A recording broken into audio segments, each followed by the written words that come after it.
Doctors, what is the most unethical thing you have done or heard about? It was in the news here, but there was a surgeon in Birmingham, I think, who diathermed, essentially burnt, his initials on a patient's livers. My colleague worked with him and saw him do this. I personally haven't seen much that's too bad. There are a lot of pretty dark jokes in the doctor's office, but nothing potentially damaging. A nurse did once offer to give me unprescribed flucloxacillin for a skin infection, but I politely refused. That surgeon story is pretty wild. I mean, branding initials on a liver? That's next level. It's surprising what some people will do in their profession. I get that dark humor is part of the game, but giving out unprescribed meds is crossing a line. It's good you turned that down.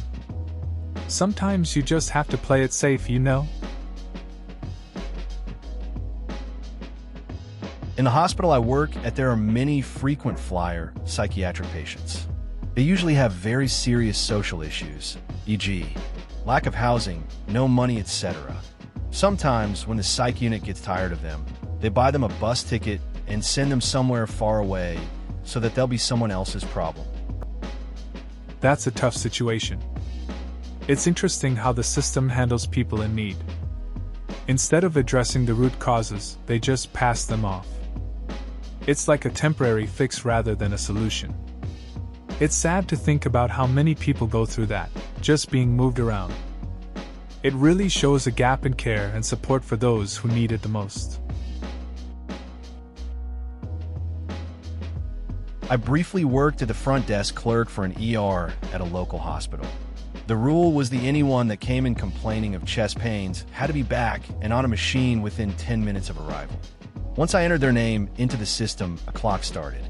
So I was told not to enter their name until they had already been taken back to essentially make our numbers look better and make it appear as though they were receiving care within the prescribed 10 minutes.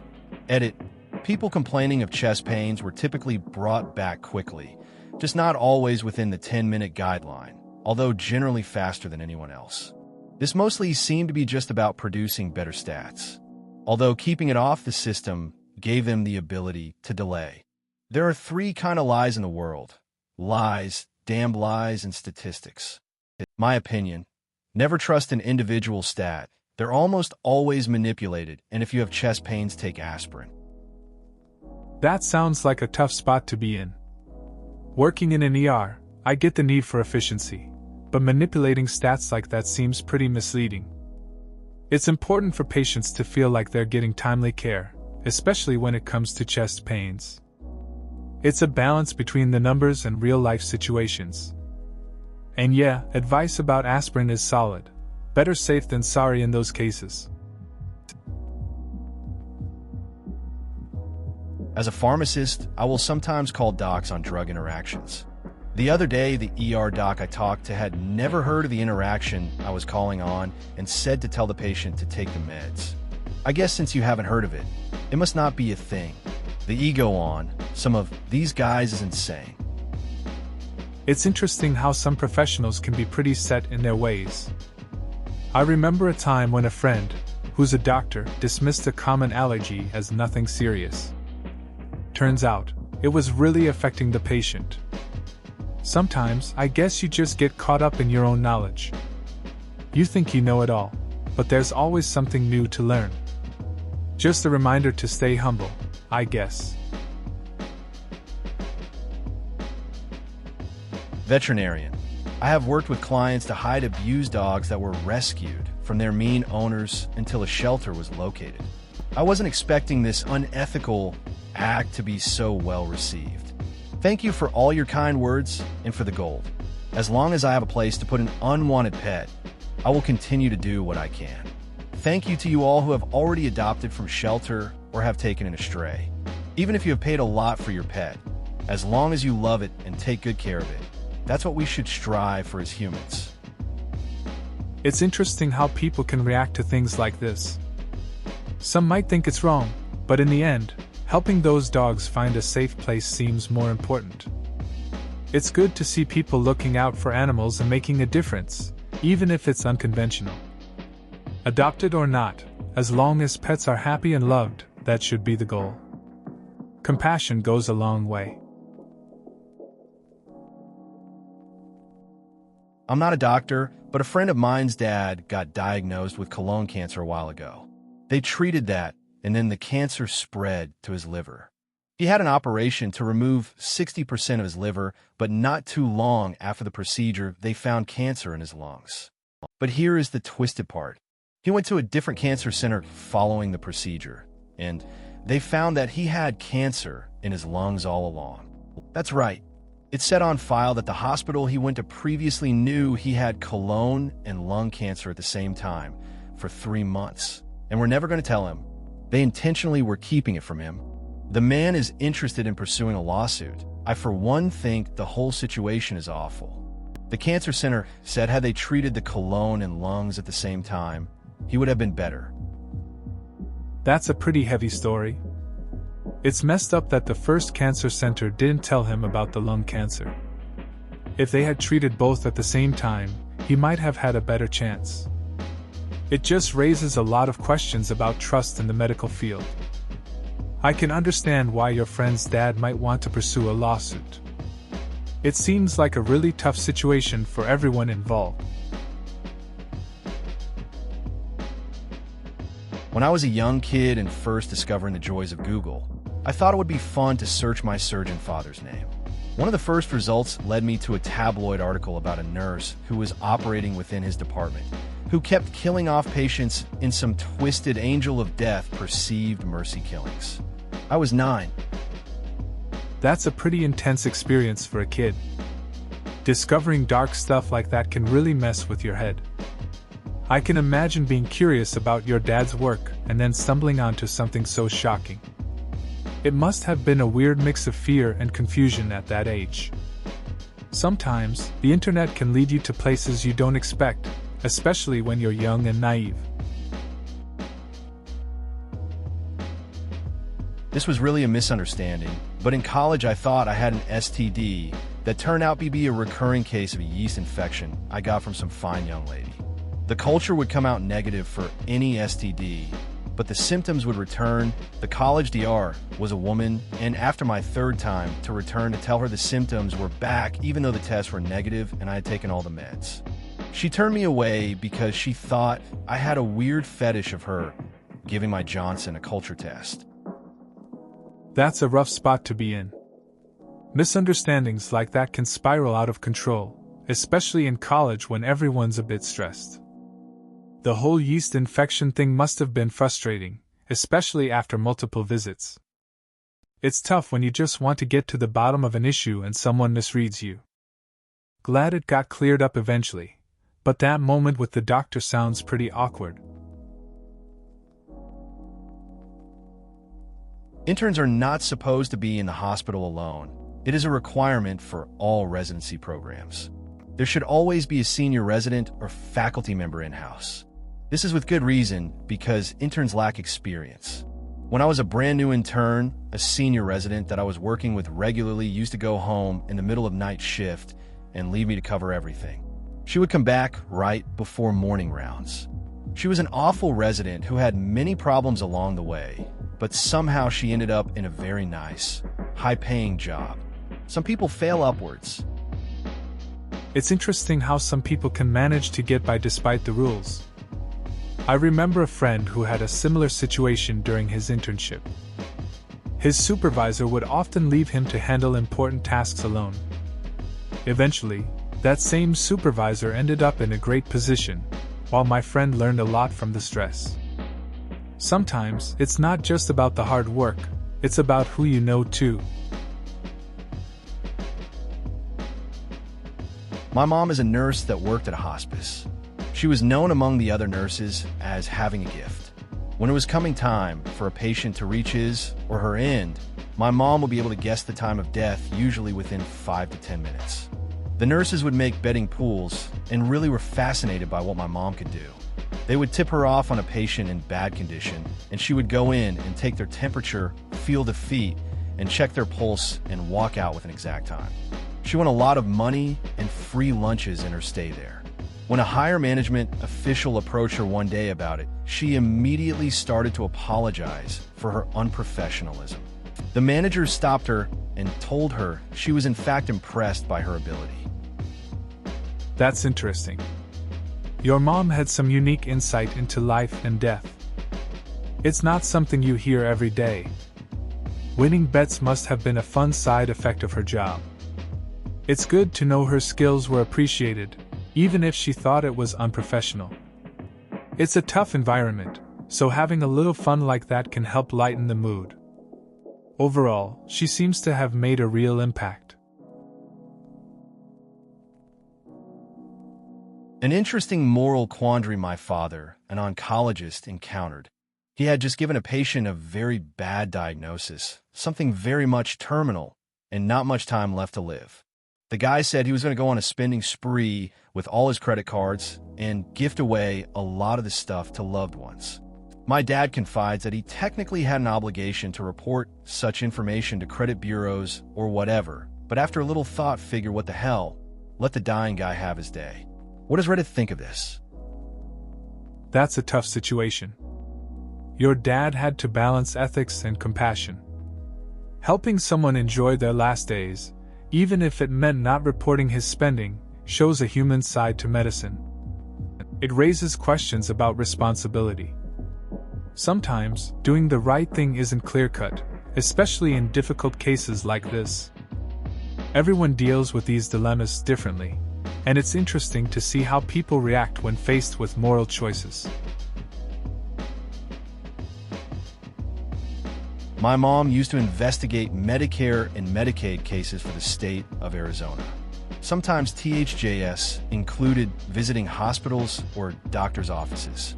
One day, she gets a new file on her desk, and the doctor listed is my family doctor.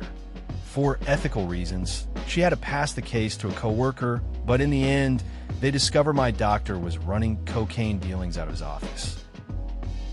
That's a wild story.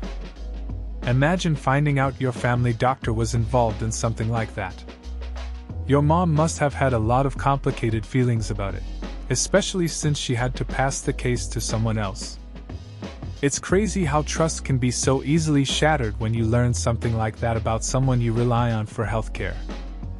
Just goes to show, you never really know people. Because people are rightfully freaking out over the horrible number of horror stories. I'll share this. Grew up with a family where the father was a doctor. Most hardworking, nicest guy you'd ever meet. Regularly gives consultations in his off time to people he knows or who know people who know him, who don't have health insurance, so they don't have to pay insane amounts of money for a doctor visit. Despite having been named one of San Diego's best doctors 15 years running, against the suggestions of his peers to take a cushy, better-paying, easier job, he stays on as an ER resident because he can do more good there. He's been ostracized at his old hospital for turning in one of the hospital's most personally beloved DRS for writing scripts to his drug-addicted wife after he refused to stop. When particularly scared kids would come through the ER and then get admitted, he's been known to visit them when his shift ends to read them Harry Potter.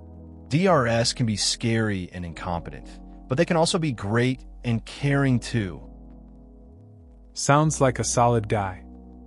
It's good to hear about people in the medical field who genuinely care.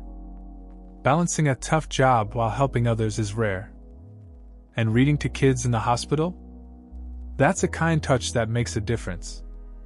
It shows there are good folks out there doing what they can, even when the system isn't perfect. Nice to remember that in a world of horror stories. Not a doctor, but I work in a nursing home. Once I had a patient whose son was a doctor friend of a doctor associated with the nursing home. When her health started to decline, the primary doctor called and ordered sublingual morphine solution 40 milligrams Q1 hour. A normal dose for someone who is opiate naive, which this woman was, is 5 milligrams Q2-4 hours. I refused to take this order from the MD and call my supervisor, who also refused to take the order. We had to involve the medical director for the facility, who decided that 40 milligrams was an unethical dose. So I work in a nursing home, and there was this situation with a patient. Her son was a doctor, and when her health worsened, the primary doctor prescribed high doses of morphine. I thought that was too much, so I reached out to my supervisor, who agreed. We ended up bringing in the medical director, and he confirmed that the dosage was unethical. It was a tense moment, but we did the right thing. My uncle got his leg cut off years ago and ended up addicted to pain pills. This one doctor in our town would prescribe them to him only if he'd do his dirty work.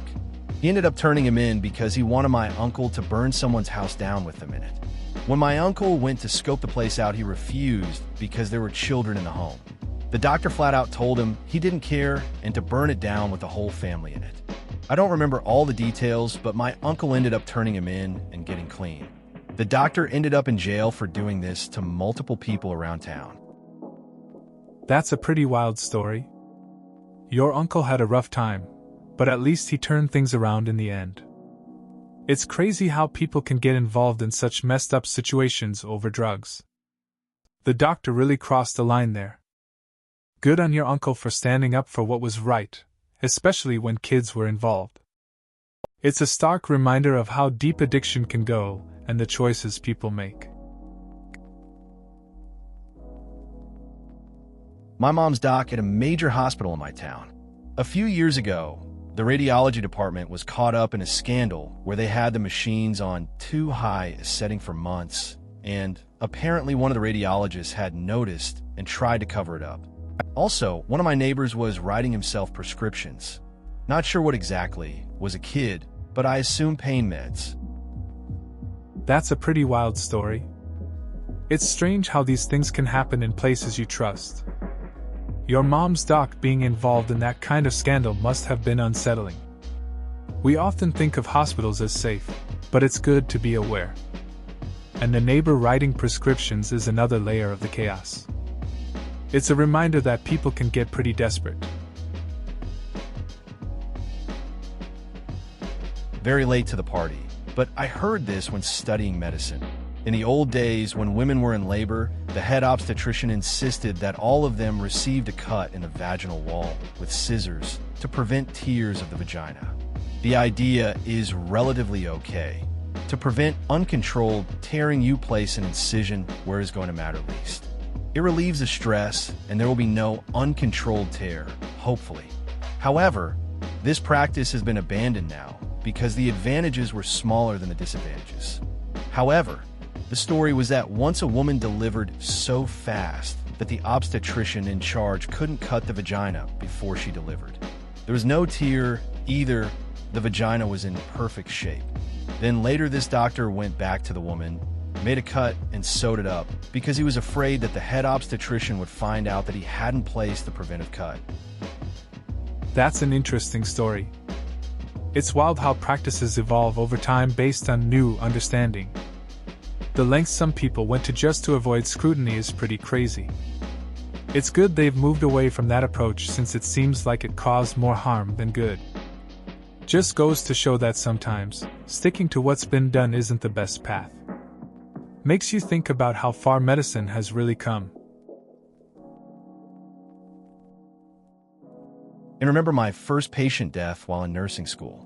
The guy was in his 90s, liver was completely shot, he was around 95 pounds, and the family would not make him DNR.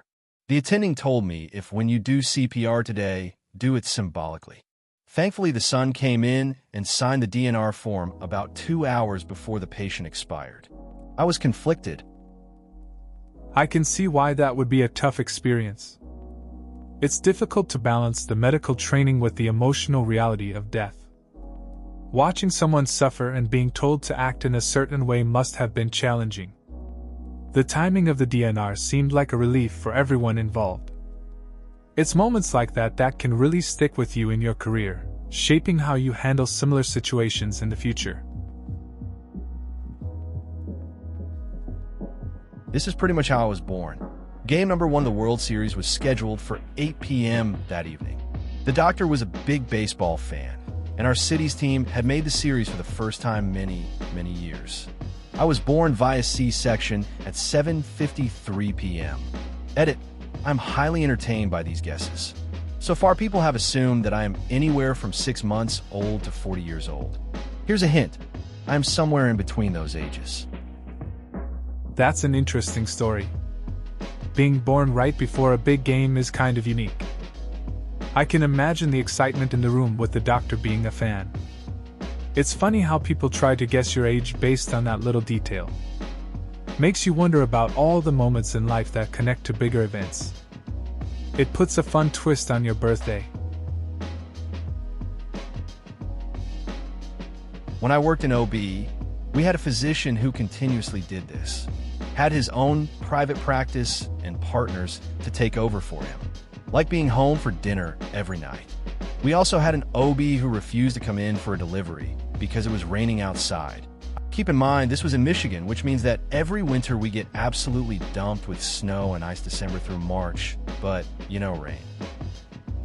It's funny how some doctors have their priorities. So, we had this one guy who preferred dinner at home over being there for patients. And then there was the OB who wouldn't show up for a delivery just because it was raining. I mean, come on, it's Michigan. They should be used to worse weather. Just shows how some people prioritize their comfort over their job.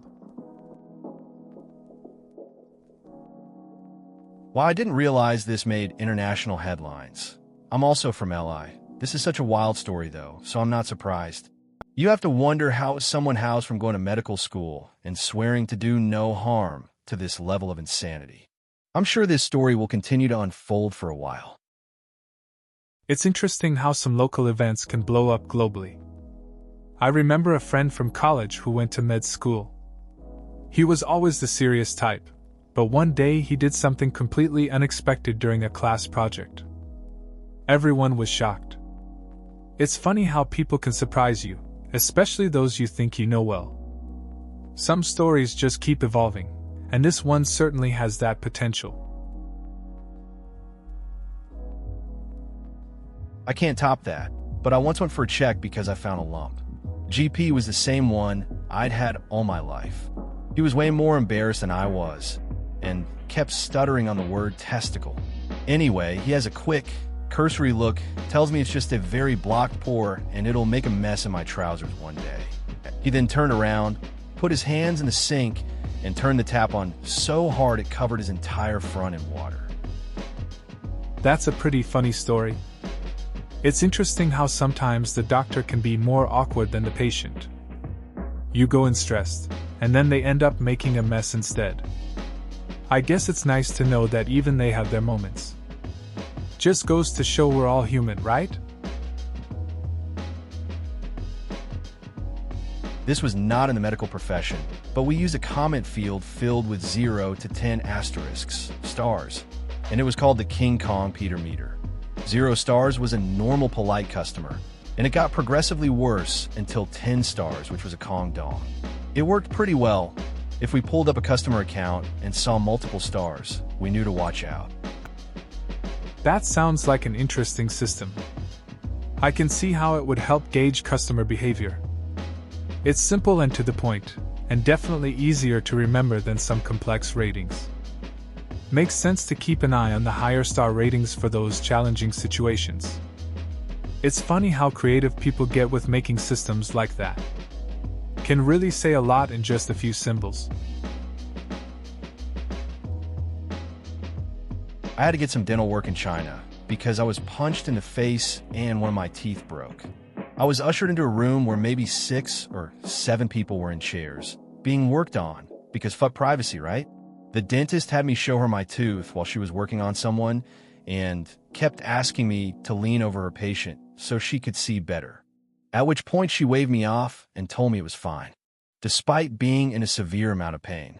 About a year or so later, I returned to the States. The tooth had worn down even more so it wasn't jagged or sharp and there was no more pain, and I'm choreographing a fight. One of the daggers flies up and taps me in the face. Not even hard enough to bloody my lip or nose, but it shatters another huge chunk off the tooth. I go to a dentist, and apparently, oh my god, this should have been taken care of years ago, WTF. Now I'll always have a couple janky teeth front and center, and only a couple $1,000 more than I can afford is going to get me looking like a normal person again. Sad face. That sounds rough. Getting dental work in a foreign country can be a gamble, especially with how they handled your situation. It's wild how a choreographed fight ended up costing you more dental trouble. Those little moments can really mess with your plans. It sucks to have to deal with the aftermath and the cost, but at least the pain is gone now. Just one of those weird life stories, I guess. My family experienced this exact thing here in the US. Back in the 1930s, my great-grandmother, who had recently immigrated here from Greece, had her first baby. The doctors told her that the baby was stillborn, and they took him away before my great-grandmother could see him. She swore until her last days that she heard him cry and saw him move, and that the doctors stole her baby. My grandmother passed away very young, so my great-grandmother lived a long part of her life childless. It's so incredibly sad to think about this, knowing that my great-grandmother more than likely had another child that she never got to meet. That's a heavy story. It's tough to think about how many families have gone through such heartache. Your great-grandmother must have carried that pain with her for years. Losing a child in such a way is unimaginable, and it's awful to think about the moments she missed with a child she believed was taken from her. It just shows how deep the bonds of family can be and the scars that loss can leave. That's what happened to my mom. Months of complaining about a cough that never resulted in a chest x-ray. Months of back pain that led to her being unable to walk, with a diagnosis of mild arthritis and the advice of suck it up. Her massage therapist is the only reason a DVT was found, after which the doctor didn't do any follow-up other than to monitor the warfarin treatment. She had to push to get a referral and ended up being diagnosed with stage 4 NSCLC adenocarcinoma in the ER 2 weeks before the referral appointment. I will never forgive that doctor. I'm so disappointed to hear that this careless complacency is so common. It's tough hearing stories like that. It's frustrating when someone we care about gets dismissed, especially by professionals. The delay in diagnosis can really change everything. It sounds like your mom went through a lot. It's a wake-up call about the importance of listening to our instincts when it comes to health. Those experiences can leave a deep mark on you and really make you question the system. As a younger person who had a colonoscopy a couple years ago because of rectal bleeding, this terrifies me. Luckily, both the urgent care doc and the specialist did the old finger probe before I got the scope, so they were sure it wasn't just hemorrhoids, and even more luckily, they didn't find any signs of cancer during the probe. Turned out to be an ulcerated polyp combined with IBS. But knowing that there are doctors that may have overlooked something just because I'm young is frightening. It's tough dealing with health scares, especially when you're young. I had a friend who felt the same way after a similar situation. He had some issues that turned out to be nothing serious, but the anxiety leading up to it was rough. We talked about how easy it is to doubt the doctors, but in the end, he was relieved. It's important to listen to your body and seek help when something feels off.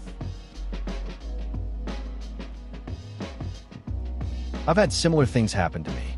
Not cancer, though. Without getting into the nitty-gritty, it took me 2 years to discover I had a latex allergy to the condoms we were using. I went to doctors complaining of rashes, bleeding, etc. And they would look at it go not a yeast infection. If it gets any worse, come back. I was like, I'm bleeding. I can't pee or poop without being in agony. Not normal. I finally went to the yellow pages and started looking for a new doctor. Found a nice lady doctor who did a complete history and workup. Come to a few scenarios, do a few tests, and bam, in 3 weeks, I had a diagnosis. Never been better. I get that. It's tough when you know something's off but can't get a clear answer. I had a similar situation where I dealt with a persistent issue for months. Doctors kept brushing me off, saying it was nothing serious. Finally, I switched to a different one, and it took just one visit to get a proper diagnosis. Sometimes you just have to keep pushing until someone actually listens. Glad you figured it out. My doctor tried to do this to me as well. I was due on December 23rd, and he came up with some BS reason as to why I should have a C-section a week and a half before my due date. I noped my way out of his office and had a smooth delivery a week later with some random on-call DR. I'm so glad I didn't fall for it. It's wild how some doctors push for things that aren't necessary. I had a friend who faced a similar situation. They tried to convince her to schedule a C-section, but she wasn't having it. In the end, she waited and had the delivery she wanted, no complications. It's good to trust your gut and advocate for yourself in those moments. I'm training to be a doula right now, and I've already heard of this from so many fellow doulas it's scary. Pregnant women of Reddit, I highly suggest a doula. You don't have to be crunchy, hemp-wearing, water birth, and lotus birth type to need a doula. I've had people get a doula for an epidural birth, and some even attend mothers who have scheduled cesareans. Advocates can help you advocate for what you want and can help interpret the hospital jargon and help you make a choice that is best for you and your baby, not someone else's schedule. That's interesting. I remember when a friend was having her baby. She didn't think she needed a doula at first, but ended up getting one last minute. It really helped her feel more in control during the hospital process. The doula explained everything and made sure her needs were met, which made a big difference. It's nice to have someone to lean on in those situations. This is super common. I was born via cesarean at 6:35 a.m. My mom's OBGYN refused to come in before 6:30. So my poor mom was in labor with a breech baby who wasn't going anywhere for at least 6 hours. The residents were to deliver in an emergency, but the OB was not to be bothered between 6:30 p.m. and 6:30 a.m. It's wild how medical schedules can affect things. Your mom had to wait so long, especially in that situation. It's a bit unsettling knowing that a breech baby had to stay there with no one ready to help. It really shows the unpredictability of birth and how plans don't always go smoothly. Something I guess we all take for granted. Glad it worked out in the end. With my second child, I wound up with a C-section. Fortunately, I had a doctor who had prioritized my wishes as much as possible my entire pregnancy. It wasn't unusual for her to spend 45 minutes talking to me at my visits. When I had a question about if I could use a supplement, she pulled up research right there to determine if it would be safe. When her partner, who I was less comfortable with, was on call during my labor, she came in on her night off to make sure I had a doctor I was comfortable with. By the time she recommended the C-section, I had no doubt that it was for the sake of my baby and my health. Fortunately, with birth, you have 9 months to determine if you trust your doctor or not. I really encourage women not to just stick with the first doctor they go to, unless they're completely comfortable. If you have any doubt about how much of a priority you are, find someone you know will go to bat for you. Then when a hard decision has to be made, you can trust them. It's good to see that kind of support during such a critical time. I remember when my friend had her first child. She didn't quite click with her doctor, and it made everything more nerve-wracking. Eventually, she switched to someone who was more understanding. It really helped her feel at ease during the process. Finding the right doctor is so important. It can make a big difference in how confident you feel. Please consider subscribing if you enjoyed. Love.